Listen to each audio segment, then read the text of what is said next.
তিন বেলা আমাকে খেতে দিতে হবে না গো বৌমা, তুমি এক বেলাই খেতে দিও, আমি ওটাই তিন বেলা ভাগ করে খেয়ে নেব। বৃদ্ধার এই কথা শুনে তার বড় বৌমা বলে ওঠে, বারবার আমার কাছে কেন ঘ্যান ঘ্যান করেন? আপনার তো আরও একটা ছেলের বউ আছে, যান না তার কাছে।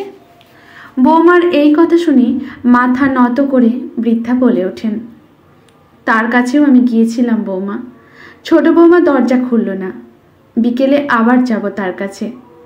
এ কথা শুনি বড় বৌমা বলে ওঠে, আপনার একটাই তো পেট, সবার কাছে এত খাবার গিলে তা রাখবেন কোথায়?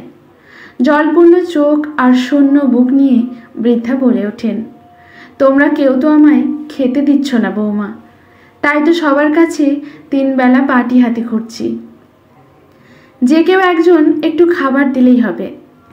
তার এই কথা শুনে বড় বৌমা বলে ওঠেন, তা ওখানেই তো বাটি হাতে পড়ে থাকতে পারেন, এখানে আবার এত নাটক করার কি আছে বাপু, শুনি। বৃদ্ধা কাঁদতে কাঁদতে কাতর হয়ে বলে ওঠেন, বৌমা আমি নাটক করিনি, আসলে ক্ষুধার্ত পেটে কাল সারাদিন কিচ্ছু খাবার পড়েনি, বড্ড কষ্ট হয় জানো তো, কত বোঝই তো। ওকে শোনে না আমার কথা, তাই তো একবার এই দোয়ার আর একবার অন্য দোয়ার। বড় বৌমা বলে ওঠে, তা বুড়ো বয়সে এত খাই খাই কেন বলুন তো আপনার? তিন কালে গিয়ে তো এক কালে ঠেকল, মরার সময় হয়ে এলো, এখন এত শরীরের কথা না ভাবলেও চলবে। আমার পুরুষ মানুষটা সারা বছর বাইরে পরিশ্রম করে পয়সা ঘরে আনে, আর উনি শুধু খাই খাই করে।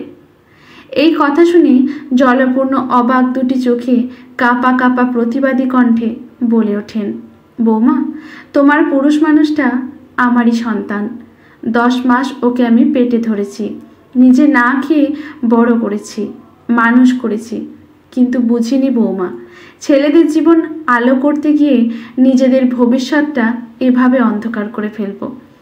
তবে তোমরা আমার সাথে এমন দুর্ব্যবহার করো তা আমার ছেলেরা জানে, তারা তো প্রতি মাসে আপনার জন্য তোমাদের আলাদা করে খরচ পাঠায়, যাতে তাদের মা একটু ভালো থাকে, সুখে থাকে। তোমাদের আমাকে আর সুখে রাখতে হবে না গো মা, তোমরা বরং আরও দুটো বিলাতি কুকুর ঘরে পোষো রাখো, তাদের খাওয়াও। কিছুক্ষণ পর ছোট বৌমাও রেগে মেগে এসে ওই অসহায় বৃদ্ধাকে গালিগালাজ করে, গায়ে হাত তোলার চেষ্টাও করে। সাথে বড় বৌমাও তাকে বলে ওঠে, কি যত বড় মুখ নয় তত বড় কথা, ছেলেরা টাকা পাঠালেই বুঝি খরচা করতে হবে আপনার জন্য? আপনার তো 3 কুল পেরিয়ে 4 কুলে ঠেকেছে, মরার তো সময় হয়ে গেল, তা আপনার পেছনে এত টাকা খরচ করে আমরা কি নিজেদের সন্তানদের ভবিষ্যৎগুলো নষ্ট করব নাকি? বৃদ্ধা কাঁদতে কাঁদতে মাটিতে লুটিয়ে পড়ে, করুণ স্বরে বলে ওঠে, বৌমা এসব তোমরা কি বলছো, আমি তোমাদের মা। তার কথা শুনে দুই বৌমাই একসাথে বলে ওঠে, মুখে তো বেশ ভালোই বুলি ফুটেছে আপনার, তা যান না ইনকাম করে খান।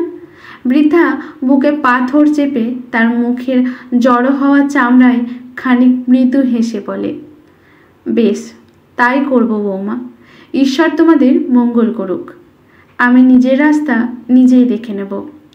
তারপর থেকে বৃদ্ধা জটা গ্রামের চৌমাথার মোড়ে লোকের জমি থেকে আলু কুড়িয়ে বিক্রি করে স্বাবলম্বীভাবে জীবনযাপন করছেন।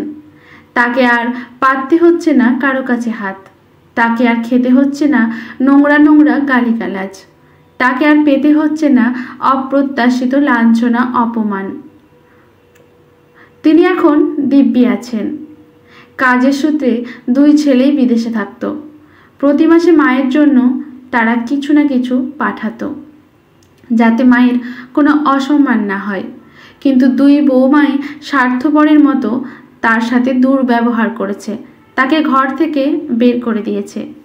প্রতিবাসীদের থেকে খবরটা 2 ছেলের কানে পৌঁছাতে খুব একটা দেরি হয়নি, তারা খবরটা পেয়েই দেশে ফিরে আসে। একসাথে 2 ছেলেই 2 বউকে ঘর থেকে তাড়িয়ে তাদের মাকে বুকে টেনে নেয়। এখন তারা মাকে ঠাকুরের আসনে বসিয়ে রেখেছেন। তারা 2 ছেলে তাদের মাকে নর্দমার কীটেদের কাছে রেখে নিশ্চিন্ত হয়ে আর বিদেশে কাজ করতে যাননি, বরং মাকে নিয়ে গ্রামেতেই একটা দোকান শুরু করেছে। সেই দোকানের নাম দিয়েছে মা তুমি স্বর্গ। তারপর থেকে এই বৃদ্ধার জীবনে আলোই ভরে উঠেছে। থাকে না কোনো অপমান, লাঞ্ছনা, উপেক্ষা, শুধু পান দুই ছেলের নিখাদ নিঃস্বার্থ ভালোবাসা আর অপরিসীম যত্ন। আজকের গল্পটি এখানেই সমাপ্ত। গল্পটি লেখায় রনিতা মল্লিক। ভালো লাগলে লেখকের প্রতি শ্রদ্ধা জানিয়ে একটি গঠনমূলক কমেন্ট করে যাবেন। লাইক শেয়ার করে পাশে থাকবেন। ইউটিউব থেকে দেখলে চ্যানেলটি সাবস্ক্রাইব করে নেবেন। ফেসবুক থেকে দেখলে পেজটি ফলো করে পাশে থাকবেন। ধন্যবাদ।